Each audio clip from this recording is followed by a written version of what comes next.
everyone, welcome back to my channel. My name's Lauren, or welcome if you're new. Today we are tackling the over 35 book series that I currently am in the middle of.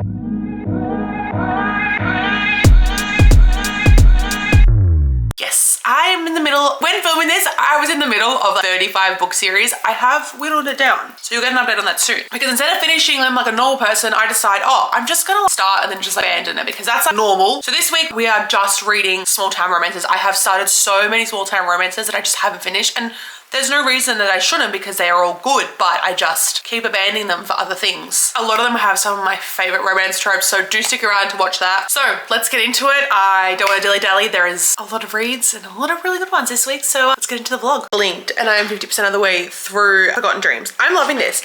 So basically she finds out that she's adopted and her whole life implodes, so she moves to Mount Govan, however you say it, to be with her best friend, and then she ends up tangled with her contractor, and it is very cute so far, spicy. I think it's going to be a big book on self-discovery and personal growth and journey. I literally have no complaints. I think it's very well done. I'm enjoying it so far.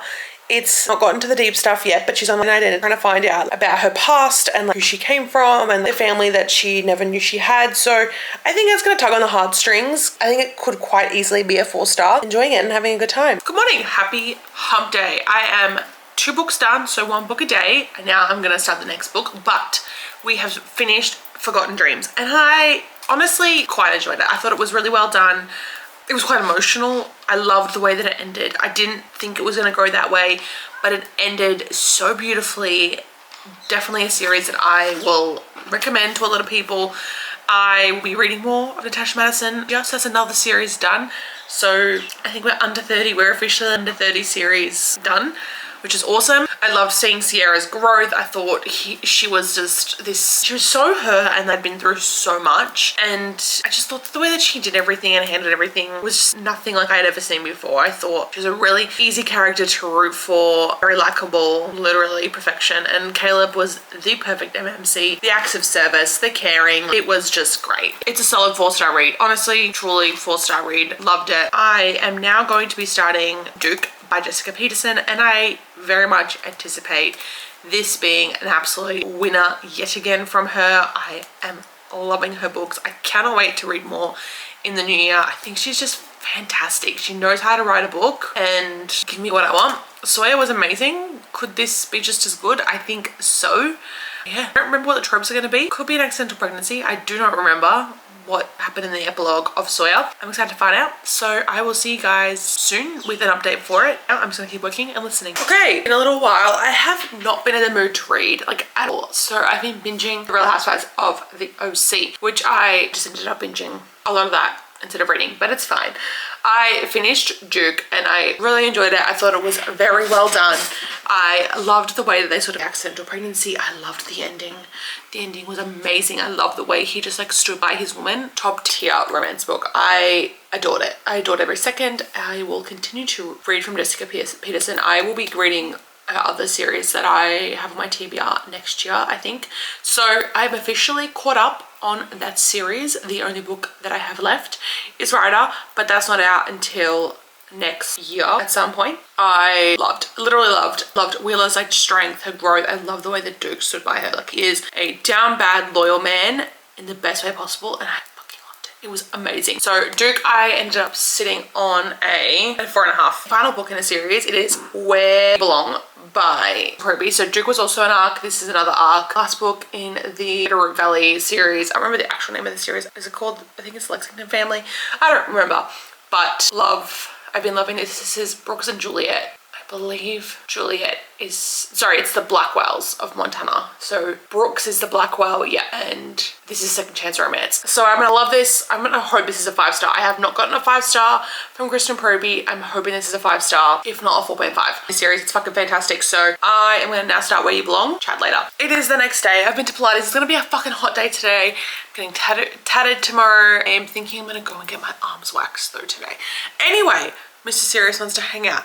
I have made a lot of progress into Where You Belong. I was very nervous about this at the start. When this opened, I was like, oh, I don't think I'm gonna like this. Flash forward, yes, it's been great. I'm 60% of the way through this. Like I said, this is a second chance romance. So we have Juliet and she comes back into town after something sort of changes in her life. She owns the gluten-free restaurant that see in the other books because one of the previous characters in this series, his daughter has celiac disease.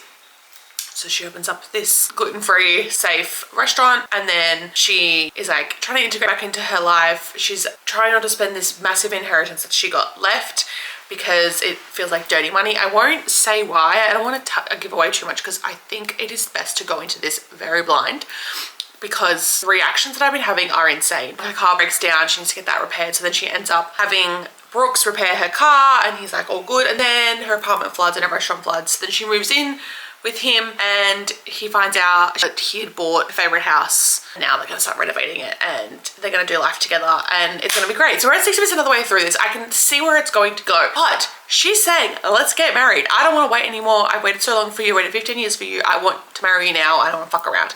So they moved very, very quickly. I think they are going to get married in the courthouse and then they're going to have a big wedding celebration afterwards. Kind of shocked at how quickly that all happened. So I am very much into this. I'm going to keep reading because I'm shocked at how quickly that moved. I have finished Where You Belong and these two were the truest definitions of soulmates ever. I loved them. I loved seeing Juliet's growth and the way she integrated right back into this little community. She was such a damaged poor soul and I just adored her as a human being, and just seeing her just find strength and heal with Brooks was amazing. And the way that Brooks was just so angry but then so down bad for her, again, always like my favorite type of concoction. Naturally, this whole series had the best cast of side characters. I am so sad to see the series go. I loved it. I am so excited for next year because Kristen Proby is top tier. I think I gave this a 4.5 in the end. I loved seeing every single person go on their own individual journeys. I loved seeing the whole family rally around her by the end, and I just loved it. It was emotional, it was messy, the perfect swoony second chance romance. I cannot wait for next year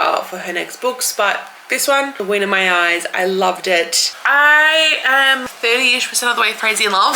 It's enemies to lovers, so we've had a bit of a makeup. Bridget thinks that Amelia is writing all this stuff in her family's newspaper, and she's like, no, I'm not. Obviously, it's gonna come out who obviously is writing it, I'm assuming. But they've slowly started to make up. So she has, I thought Amelia's gonna be like this passive, sits down to like her terrible mother. Amelia's mum is like constantly putting her down, telling her she shouldn't eat this, she's gonna get fat. It's hard to read about for sure, but Amelia is like, no, I don't really give a fuck.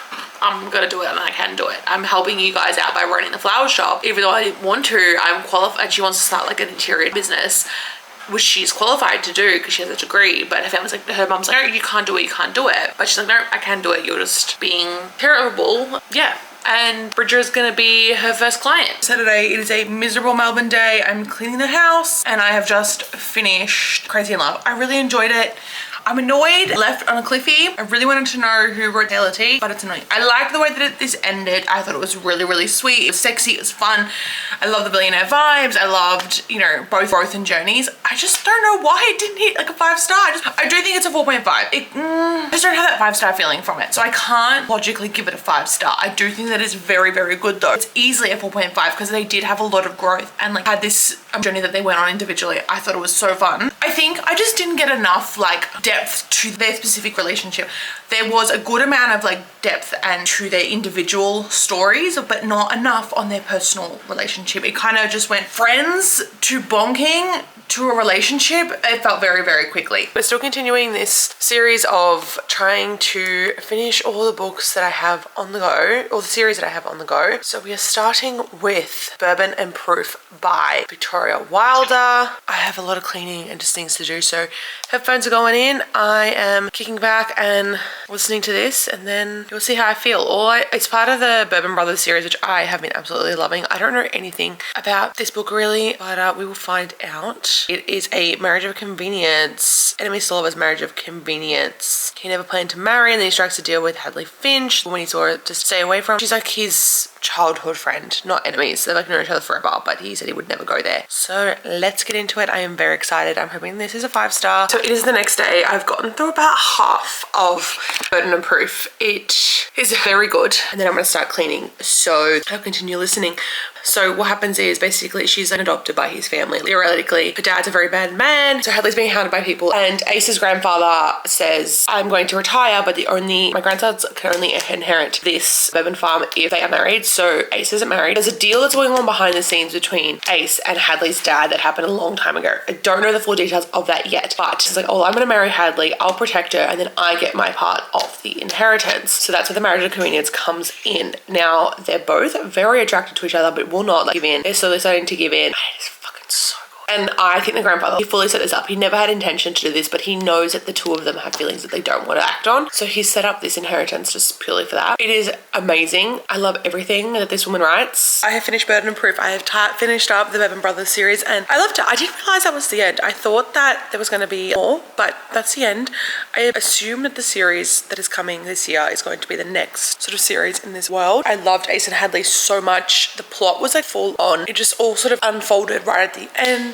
I loved the resolution. I loved that there was no third act breakup. I loved just everything about it. So truly a fantastic read. Push and pull, chemistry, spice like up quite intensely once the slow burn stopped, like slow burning. I ended up giving it a 4.5. I thought it was really well done. I loved the family. I loved all the side characters. I loved how like independent and how strong Hadley was and everything she did to save her town, work on her business, fuck her father over. She was a freaking badass and I loved her. Ace was this grumpy man who was so just like rigid and how he wanted his life to be, and Hadley just pushed all his boundaries in the best way, and that's everything that I love. The thing that sort of knocked a 5-star for me is because it just didn't have that emotional impact on me, and there was probably not as much character development as I would have wanted, but everything else is a major tick, and there was just minimal character development that I would have wanted for it to be a 5-star. So it's a 4.5. I started Axe Backwards by Daphne Elliot. This is the main Lumberjack series. I really enjoyed the first 3 books in this series. It's all a cast of brothers. My favorite was book 3. Now this is book 4. These two knew each other in high school and have lost contact. She's then gotten married and is now getting divorced. Her younger sister is married. Her ex-husband, he has taken on guardianship of this little girl. Now from memory, I only just heard a little bit of it, but from memory she was left at the fire station that he works at. I think that's what happened. And then I realized that they're neighbors, like she lives underneath him and he's up all night and rocking it because she just wants to be held. Noah is, like I said, taking over guardianship and he is drowning and she's gonna help him, and they're also gonna fake date because it seems like he is going to take her to be his date, her sister's wedding. And this is my favorite kind of romance. An easy breezy read for me. I'm here to wrap up Axe Backwards, which I absolutely freaking adored. I gave this a 4.25 and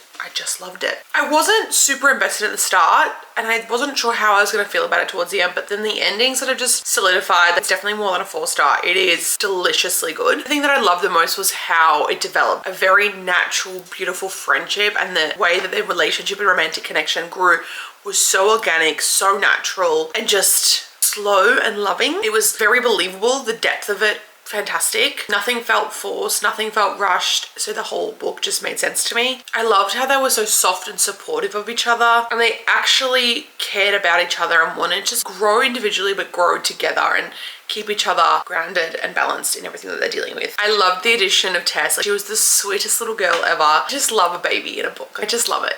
I'm one of those people that just loves it. Every scene with her and every time Victoria was like connecting with Tess, so beautiful. Their relationship, again, so organic, so natural. I loved it. And Victoria was just such a soft, sweet, beautiful human. And she had so much pain that she was harboring, but then just let everything down for the two of them. This whole series, the whole small town, the whole community, some of my favorites. I loved it. Actually, Victoria was my favorite character. I just loved her. She was strong, she was quiet, but she was grounded. Seeing her stand up for herself and go up after what she wanted, something I always love to see in a romance book. The emotional element of this really creeps up on you before you even expect it, and it was great. This one really surprised me and it is a top fave for sure. All right, we are done. I think we're under 30 now. I think it's under 30. There's still many series that are like on the go and there's other ones in these series that I need to finish up, but I've made progress. We are getting through it. There will be another one of these coming. Stay tuned. That's like not that far away. I would say of these 6 that I read, Duke, Crazy in Love, and Bourbon and Proof, easily my top faves. They were amazing. Highly recommend those to anybody. Let me know if you've read these books in the comments below, if you love them, if you hated them. I clearly liked them enough to continue. So don't forget to like and subscribe because there's more of these coming. And then we will be caught up on all the videos that I have sort of backlogged for way too long. But soon, and you'll actually know where I'm at in terms of series that I have on the go very soon, because I'm going to be filming another one of these soon that are like current dates. So these are just ones that have taken me a little while to get through and I apologize. And I'll see you guys in the next video. Bye guys. I genuinely don't know what I just said, but whatever. There'll be another video next week. I am pledging to myself. Bye guys.